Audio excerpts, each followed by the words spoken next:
Hello, you lovely motherfucker, and welcome back to my devlog. This is not day 3, but day 4, because I spent a day just basically learning how the AI system works and how I should try to make it, because I didn't know shit about it. I thought it's going to be all blueprints and stuff, which I know already, so I was like, okay, I can do this.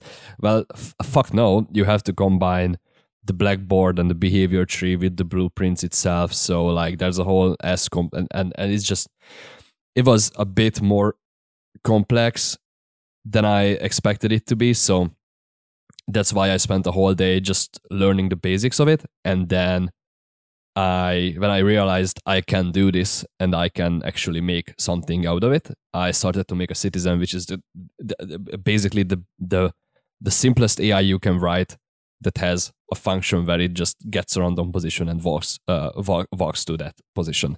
So it's just, as you can see, it's just for, having the illusion of life in this city. So now the AI has two parts. One is the day part, when it gets a random location and it just walks around and stuff. And then it has like a should go home call, where the system tells it, the game mode tells it that, listen, it's almost night, like it's really almost night, you should go back because it's dangerous. And then it runs back to the city.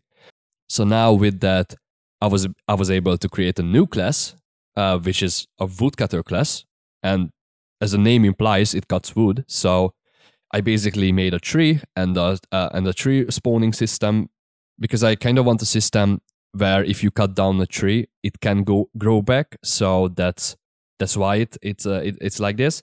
The AI works like, the day part is like, listen, you're a woodcutter, so find a tree and go to that position, and then make an interaction with that tree, which is right now to just destroy the actor. Later it can be like, play this animation, have a little delay, like 3 seconds, till the animation is over, and then destroy the actor, get the wood, go back to the city hall and stuff like that, and then start it all over again.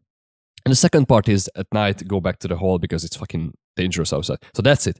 So this was the two AI that I created. But as you can see, this is working. They are patrolling the city and like talking as like citizens and stuff. And the woodcutters are going to their job and working. So that basically that's it. So thank you for watching, and see you in the next one.